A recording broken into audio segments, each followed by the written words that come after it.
ಕರ್ನಾಟಕದಲ್ಲಿ ಈ ಒಂದು ಡಿ.ಸಿ ಅಂದ್ರೆ ಕಲೆಕ್ಟರ್ ಕಚೇರಿಯಲ್ಲಿ ಅಪ್ಲಿಕೇಶನ್ ಹಾಕ್ಬೇಕು ಅನ್ಕೊಂಡಿದ್ದಾರೆ.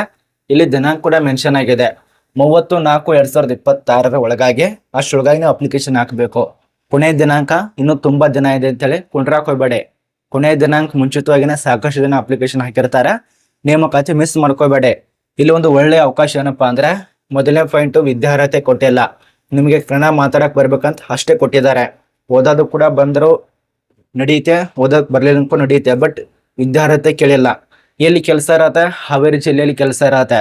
ಇದಕ್ಕೆ ತಕ್ಕಂತೆ ಎಲ್ಲ ರೂಲ್ಸ್ ಇರತ್ತೆ. ಕನ್ನಡದಲ್ಲೇ ತಿಳಿಸ್ಕೊಟ್ಟಿದ್ದಾರೆ. ಅಪ್ಲಿಕೇಶನ್ 1 ಏಪ್ರಿಲ್ 2026 ಸ್ಟಾರ್ಟ್ ಆಗಿದೆ. ಇದ್ರ ಬಗ್ಗೆ ತಿಳಿಸ್ಕೊಡ್ತಾನೆ. ಗರಿಷ್ಠ ವಯೋಮಿತಿ 50 ವರ್ಷ ತನಕ ಇದೆ. 18ರಿಂದ 50 ವರ್ಷ. ಯಾವ ಪೋಸ್ಟು, ಎಲ್ಲಿ ನೇಮಕಾತಿ ಎಲ್ಲ ಮಾತಾಡೋಣ. ಪುರುಷರಿಗಿಂತ ಜಾಸ್ತಿ ಮಹಿಳೆಯರಿಗೆ ಹೆಚ್ಚು ಆದ್ಯತೆ ಕೊಡ್ತಾರೆ. ಪುರುಷರು ಅಪ್ಲಿಕೇಶನ್ ಹಾಕಿ ಬಟ್ ಜಾಸ್ತಿ ಸಿಗೋದು ಆದ್ಯತೆ ಮಹಿಳೆಯರಿಗೆ. ಇಬ್ರು ಅಪ್ಲೈ ಮಾಡಿ, ಟೆನ್ಷನ್ ತಗೋಬೇಡಿ. ಮತ್ತೆ ಇದಕ್ಕಿಂತ ಪ್ರಮುಖವಾದ ಮಾಹಿತಿ ಇನ್ನೊಂದು, ಕಾನ್ಸ್ಟೇಬಲ್ ಹುದ್ದೆಗೆ ಅರ್ಜಿ ಕರೆದಿದ್ದಾರೆ. 5/4/2026 ಸ್ಟಾರ್ಟ್ ಆಗಿದೆ. ಎಷ್ಟು ಟೋಟಲ್ ಆಗಿ ಪೋಸ್ಟ್ ಇದೆಯಪ್ಪ ಅಂದ್ರೆ 679 ಪೋಸ್ಟು. ಕಾನ್ಸ್ಟೇಬಲ್ ದಲ್ಲೇ ಬ್ಯಾಂಡ್ ಕಾನ್ಸ್ಟೇಬಲ್ ಅಂತೇಳಿ ಅಂದ್ರೆ ಬ್ಯಾಂಡ್ ಬಾರಿಸ್ತಾರಲ್ಲ, ಆ ಒಂದು ಬಾರಿಸೋ ಕಾನ್ಸ್ಟೇಬಲ್ಗೆ ಹುದ್ದೆಗೆ ಅರ್ಜಿ ಕರೆದಿದ್ದಾರೆ. 8ನೇ ಪಾಸ್ ಆದವರಿಗೆ, ಸೆಕೆಂಡ್ PUC, SSLC ಈ ಒಂದು 3ರಲ್ಲಿ ಯಾವ್ದಾದ್ರು ಒಂದು ಪಾಸ್ ಆಗಿತ್ತು ಅಂದ್ರೂ ಕೂಡ ಅಪ್ಲೈ ಮಾಡಿ. ಟೆನ್ಷನ್ ತಗೋಬೇಡಿ. ಮಹಿಳೆಯರಿಗೆ ಪುರುಷರಿಗೆ ಇಬ್ಬರಿಗೆ ಅವಕಾಶ ಇರತ್ತೆ. ಯಾವ ಪೋಸ್ಟು, ಯಾವೊಂದು ಸಂಸ್ಥೆ, ಪೊಲೀಸ್ ಕಾನ್ಸ್ಟೇಬಲ್, ಯಾವೊಂದು ಇಲಾಖೆಯಲ್ಲಿ ಅರ್ಜಿ ಕರೆದಿದ್ದಾರೆ ಎಲ್ಲ ಮಾಹಿತಿನ ತಿಳ್ಕೊಳ್ಳೋಣ. ವಿಡಿಯೋ ಕೊನೆತನಕ ನೋಡಿದ್ರೆ ಸಂಪೂರ್ಣ ಮಾಹಿತಿ ಗೊತ್ತಾಗತ್ತೆ.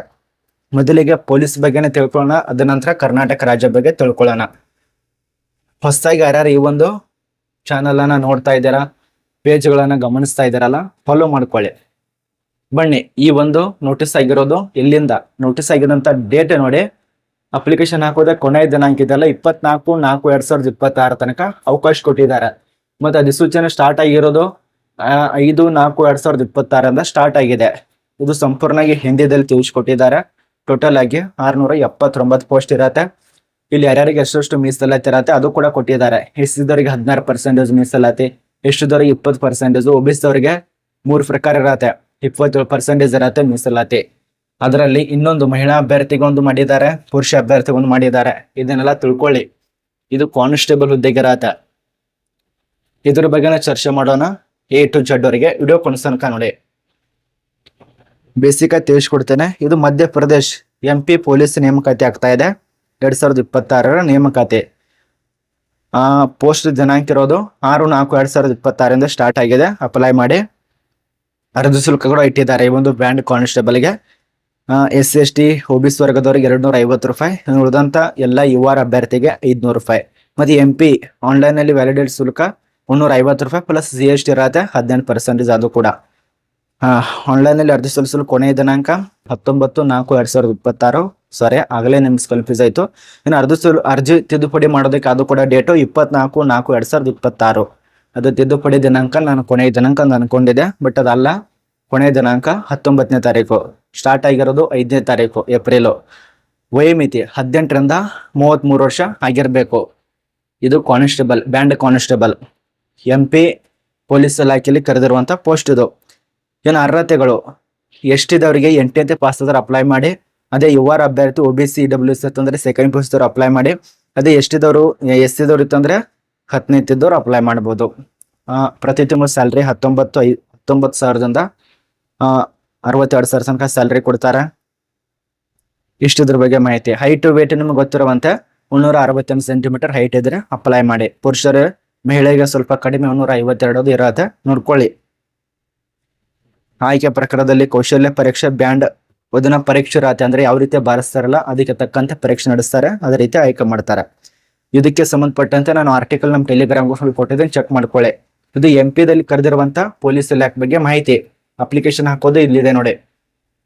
ಒಂದ್ಸಲ ಹಿಂದಿ ಬರ್ತಿತ್ತಂದ್ರೆ ಚೆಕ್ ಮಾಡ್ಕೊಳ್ಳಿ ನೀವು ಕೂಡ, ನೋಟಿಸ್ ಡೌನ್ಲೋಡ್ ಮಾಡ್ಕೊಂಡು. ಇನ್ನು ಎರಡನೇದಾಗಿ ನಮ್ಮ ಕರ್ನಾಟಕದಲ್ಲಿರೋದು ಇಲ್ಲಿ ನೋಡಿ. ಕರ್ನಾಟಕದಲ್ಲಿರೋದು ಪೌರ ಕಾರ್ಮಿಕ, ನೇರ ಪಾವತಿ ಪೌರ ಕಾರ್ಮಿಕರ ಇರತ್ತೆ. ಇದಕ್ಕೆ ಸಂಬಂಧಪಟ್ಟಂತೆ ನಿಮಗೆ ಕಾಣಿಸ್ತಾ ಇಲ್ಲ ಅನ್ಸುತ್ತೆ. ನೋಟಿಫಿಕೇಶನ್ ಸ್ವಲ್ಪ ದೊಡ್ಡದು ಮಾಡಿದ್ರೆ ನಿಮ್ಗೆ ಕಾಣಿಸುತ್ತೆ. ಇಲ್ಲಿ ನೋಡಿ, ಹುದ್ದೆಗಳ ಸಂಸ್ಥೆ, ಹುದ್ದೆಗಳ ಹೆಸರು, ನೇರ ಪಾವತಿ ಪೌರ ಕಾರ್ಮಿಕರ ನಗರಸಭೆಯಲ್ಲಿ ಖಾಲಿ ಇರತ್ತ DC ಕಚೇರಿ. ಇದ್ರ ಬಗ್ಗೆ ನಿಮಗೆ ಬೇಸಿಕ್ ಆಗಿ ತಿಳಿಸ್ಕೊಡ್ತೇನೆ. ಟೋಟಲ್ ಆಗಿ 73 ಇರತ್ತೆ ಇದು. ಜಿಲ್ಲಾ ಪುರಸಭೆ ಸಂಸ್ಥೆ ಕಲೆಕ್ಟರ್ ಕಚೇರಿ ಹಾವೇರಿದಲ್ಲಿರತ್ತೆ 73 ಪೋಸ್ಟ್.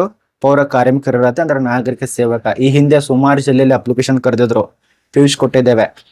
ಇದಕ್ಕೆ ಯಾವುದೇ ರೀತಿಯ ವಿದ್ಯಾರ್ಹತೆ 5ನೇತೆ 7ನೇತೆ ಈ ರೀತಿ ತಿಳಿಸ್ಕೊಟ್ಟಿದ್ದೇವೆ ಈಗಾಗಲೇ. ಎಷ್ಟು ಬೇಕಾದ್ರೂ ಅಪ್ಲೈ ಮಾಡಿ. 18ರಿಂದ 50 ವರ್ಷ ಅಪ್ಲಿಕೇಶನ್ ಆಫ್ಲೈನ್ ನಲ್ಲಿ ಇರತ್ತೆ. ನೀವು ಆಫ್ಲೈನ್ ಅಲ್ಲಿ ಅಪ್ಲಿಕೇಶನ್ ಹಾಕ್ಬೇಕಂದ್ರೆ ಈ ಒಂದು ಹಾವೇರಿ ಜಿಲ್ಲೆಯ DC ಕಚೇರಿಗೆ ಭೇಟಿ ಕೊಡಿ, ಅಥವಾ ಪುರಸಭೆ ಇರ್ತವೆ, ತಾಲೂಕು ಜಿಲ್ಲೆ ಪುರಸಭೆ ಇರ್ತಾವ, ಆ ಒಂದು ಜಿಲ್ಲೆಯ ಒಂದು ಪುರಸಭೆ ಭೇಟಿ ಕೊಟ್ರೆ ಅಲ್ಲಿ ನಿಮ್ಗೆ ಫಾರ್ಮ್ ಸಿಗತ್ತೆ. ಆನಂತರ ಅಪ್ಲೈ ಮಾಡಿ.